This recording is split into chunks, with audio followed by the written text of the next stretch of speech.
بسم اللہ الرحمن الرحیم۔ السلام علیکم۔ میں لیاقت عباسی آپ کی خدمت میں حاضر ہوں۔ شاعر مشرق علامہ اقبال رحمۃ اللہ علیہ اپنے اشعار میں لکھتے ہیں کہ تو کوئی عام سا پتھر بھی نہیں ہے، تو کوئی فرشتہ یا پیمبر بھی نہیں ہے، تو علم کا چشمہ یا سمندر بھی نہیں ہے، پر رب کی نگاہوں میں تو کم تر بھی نہیں ہے۔ جو کچھ بھی ہے تو اپنی حدوں کو پہچان، رحمان کی پکڑ سے تو باہر بھی نہیں ہے۔ دنیا نہ بسا دل میں کہ دنیا کی حقیقت مچھر کے کسی پر کے برابر بھی نہیں ہے۔ کہ اللہ سبحانہ تعالیٰ نے تجھے دنیا کے اندر اشرف المخلوقات اس لیے نہیں بنایا کہ تو لوگوں کے حقوق کے اوپر ڈاکہ ڈالے، اس لیے نہیں بنایا کہ تو خود لوٹ مار کرتا رہے، اولاد کو حرام پراپرٹی جمع کر کے دیتا رہے، اولاد کو حرام راستے میں لگاتا رہے، حرام کے پیسے سے ان کی پراپرٹی بناتا رہے، ان کے بزنس بناتا رہے، ان کو بزنس ٹائکون بنا لے، لیکن حرام کے پیسے سے۔ جب ایک مسلمان اقتدار میں آتا ہے تو وہ ان تمام پاکستان کے اندر 22 کروڑ عوام ہے، وہ 23 کروڑ عوام کا ہی خالی ذمہ دار نہیں ہے، جواب دہ نہیں ہے، وہ پاکستان کے سرزمین کے اوپر چلنے والے ہر چوپائے دوپائے سب جانوروں کا بھی ذمہ دار ہے۔ وہ زمین کے اوپر بھی ظلم نہ ہو، انوائرمنٹ میں بھی ظلم نہ ہو، پاپولیشن کے اوپر بھی ظلم نہ ہو۔ یہ کوئی آسان بات نہیں ہے 23-24 کروڑ عوام کو لیڈ کرنا، ایک ملک کی ذمہ داری کو اٹھانا۔ کیوں؟ اللہ سبحانہ تعالیٰ بھی عرش بری کے اوپر کرسی پہ بیٹھا ہوا ہے، اس کی بھی کرسی ہے، اور آپ جو ملک کے لیڈر ہوتے ہیں ان کی بھی ایک چیئر ہوتی ہے، تو آپ نے اس چیئر کا، اس کرسی کا حساب دینا ہوتا ہے اس کرسی والے کے آگے، جس کی عدالت میں رشوت نہیں چلتی، جس کی عدالت میں پیسہ نہیں چلتا، رشتہ داری نہیں چلتی، تعلق نہیں چلتا۔ آپ کا کردار، آپ کا عمل وہ چلے گا، آپ کے جو اعمال ہیں وہ وہاں آپ کے ساری صفائی دیں گے۔ آپ اپنی زندگی کی ساری ویڈیو وہاں آپ اپنی آنکھوں سے دیکھیں گے، اس وقت آپ خود اپنا حساب کرنے کے لیے کافی ہو جائیں گے، ٹھیک ہے؟ تو اس دن سے ڈریں۔ اللہ سبحانہ تعالیٰ یہی اس کو علامہ اقبال اس شاعر میں ان اشعار میں یہی کہہ رہا ہے کہ اللہ سبحانہ تعالیٰ کی پکڑ سے تو باہر نہیں ہے، اور دنیا کو اپنے دل میں نہیں بساؤ۔ دنیا کو دل میں بسانے کی کیا مطلب ہے؟ لالچ۔ انسان لالچی ہے۔ اب لالچ کے پیچھے وہ کیا کرتا ہے؟ بیوہ، یتیم، مسکین، ان کے حقوق کے اوپر بھی ڈاکہ ڈالتا ہے۔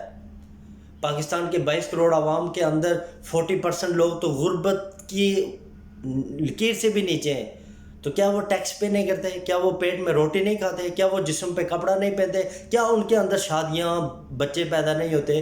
کیا ان کے اندر فوتگی، شادیاں، خوشی غمی کے نہیں ہوتے؟ کیا وہ بندر کی اولاد ہے؟ کیا وہ مخلوق میں، انسانی مخلوق میں شامل نہیں ہوتے؟ کیا وہ لوگ بیمار نہیں ہوتے، ہاسپٹل کے اندر علاج نہیں کرواتے؟ پاکستان کے اندر جو غریب طبقہ ہے، کیا ان کو زندہ رہنے کا کوئی حق نہیں ہے؟ کیا وہ سارے کے سارے ود فیملی خودکشی کر دیں؟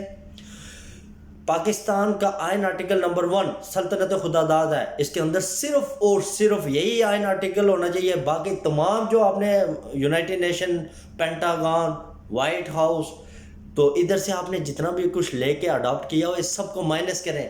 یورپ کی طرف جاؤ گے تو ڈوب جاؤ گے، مغرب کی طرف سورج جاتا ہے تو ڈوب جاتا ہے، وہاں سے طلوع نہیں ہوتا۔ اور قیامت سے پہلے بڑی نشانیوں میں the big signs of the day of judgment, کہ جب مغرب سے سورج طلوع ہوگا اور مغرب میں بھی واپس غروب ہوگا، تو یہ قیامت کی سب سے بڑی نشانی ہے۔ توبہ کا دروازہ وہاں بند ہو جاتا ہے، تو یہ مغرب ایسی ڈوبنے والی جگہ ہے، ٹھیک ہے؟ جہاں سے کوئی اگر طلوع ہونے کی کوشش کرے گا تو قیامت قائم ہو جائے گی۔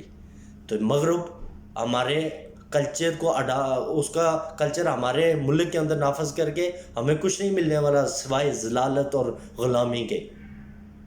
تو پاکستان کی جتنی بھی عوام ہے، اس کو فیسیلیٹیٹ کرنے کے لیے سب سے پہلے ہمیں یہ جو سیاست ڈیموکریٹس کا ایک نہ ختم ہونے والا سلسلہ پاکستان کے اندر 74 سال سے چل رہا ہے، انفارچونیٹلی کہ اس کو ہم عوام کی سپورٹ حاصل ہے۔ کیونکہ عوام کیا ہے؟ عوام ایک اجتماع ہے۔ اجتماع کیا ہے؟ ایک بھیڑ بکریوں کا ریوڑ ہے۔ بہت کم لوگ مینٹلی طور کے اوپر جو ہے ذہانت رکھتے ہیں، سوچ سمجھ رکھتے ہیں، صحیح اور غلط کی پہچان کرتے ہیں، دن اور رات کی پہچان کرتے ہیں، حق اور سچ اور جھوٹ کی پہچان کرتے ہیں۔ بہت کم لوگ ہیں۔ تو یہ ایک اجتماع ہے۔ ایک بریانی کی پلیٹ کے اوپر یہ لوگ اپنا ووٹ دے دیتے ہیں، ایک حلوے کی پلیٹ کے اوپر یہ لوگ اپنا ووٹ دے دیتے ہیں۔ اس سارے نظام کو کٹ آف کریں، صرف ایک پریزیڈنشل نظام لے کے آئیں، وہ جو صدر ہو وہ ایز اے خلیفہ ہو، اور وہ جو رول ریگولیشن ہے پاکستان کے آئین آرٹیکل نمبر 1 کو سٹیبل رکھیں. یہ بیس ہے، بنیاد ہے کہ یہ سلطنت خدا داد ہے. قرآن پاک میں اللہ کہتا ہے الارض للہ، زمین آسمان زمین ساری اللہ سبحانہ و تعالیٰ کی. ہمارا آئین آرٹیکل نمبر 1 بھی یہی کہتا ہے کہ یہ سلطنت خدا داد ہے. تو اس کے اندر اللہ کے احکامات آپ صلی اللہ علیہ وسلم کے تھرو جو ہمیں ملے، قرآن پاک کو پڑھیں، آپ صلی اللہ علیہ وسلم کی سیرت کو پڑھیں، خلفائے راشدین کو پڑھیں. جو پہلے 4 خلیفہ ہیں، حضرت ابو بکر صدیق جب خلیفہ بنے انہوں نے اپنی سیلری جب خزانے سے پہلی سیلری لی گئی اسلامی سلطنت کے اندر، پہلی سیلری خزانے سے تو حضرت ابو بکر صدیق کی لی گئی. تو انہوں نے کہا کہ مجھے وہ سیلری دی جائے جو ایک ڈیلی ویجر، جو ایک مزدور کی اجرت ہے، 30 دن کی اجرت کے برابر جو اس کے پیسے بنتے ہیں، مجھے وہ سیلری دی جائے. تو صحابہ کرام نے کہا اس میں آپ کیسے اپنے امور خانہ کو چلائیں گے؟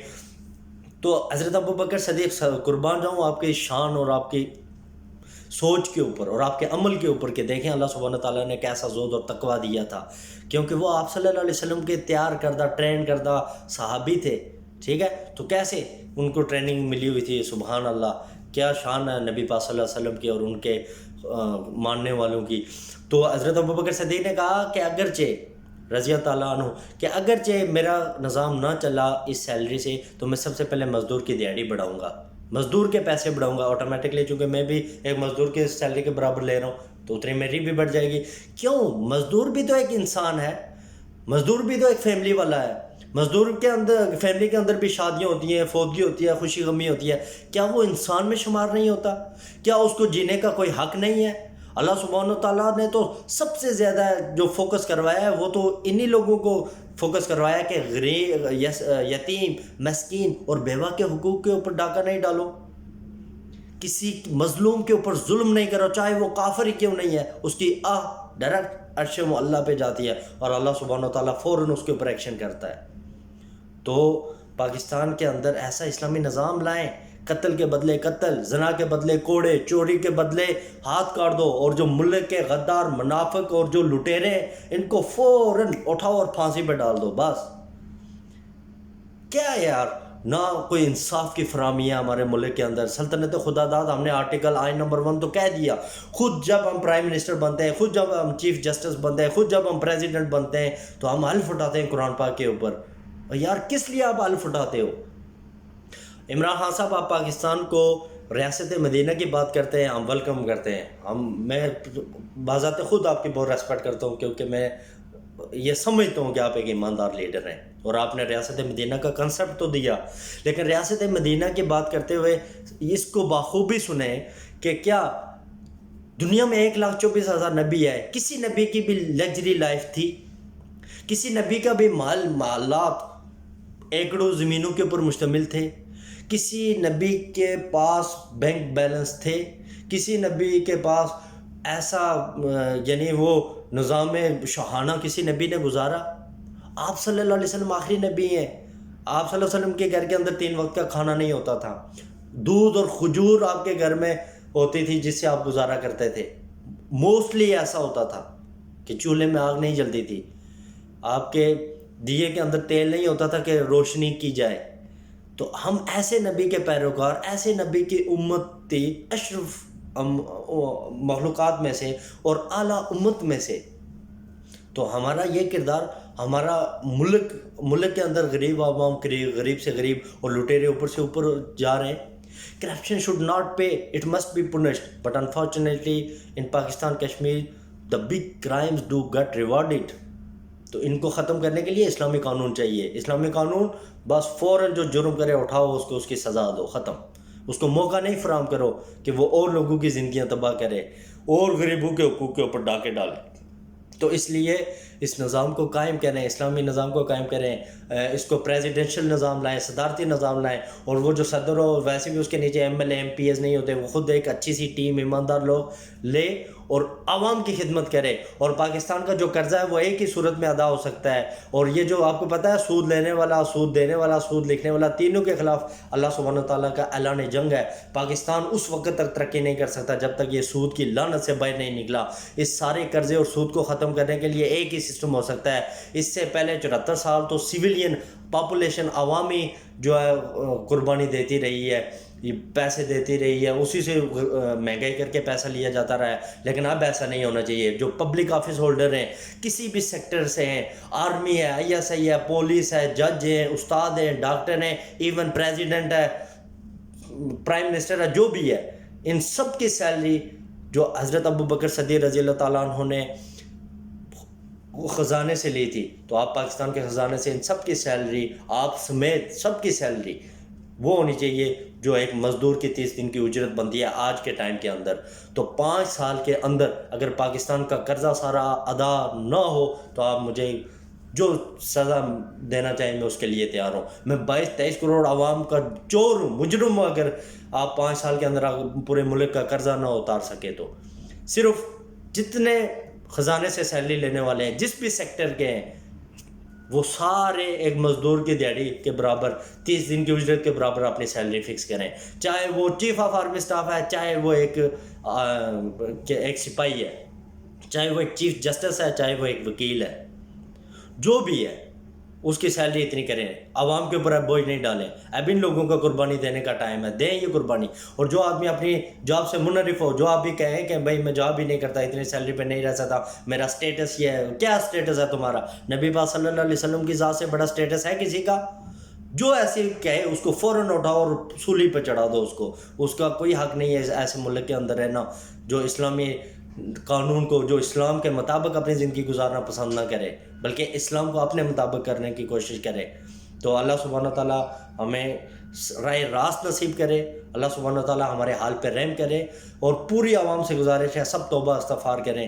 یہ 74-75 سال سے جو ہم نے کیا ہے اپنے اعمال کے ذریعے سے سب ہمیں ہوا ہے. یہ چور لٹیرے جو ہمیں لوٹ کے جا رہے ہیں ہمیشہ, اور بزنس ٹائکون بنے ہوئے ہیں پوری دنیا کے اندر, یہ ہمارے اعمال کی وجہ سے ہے.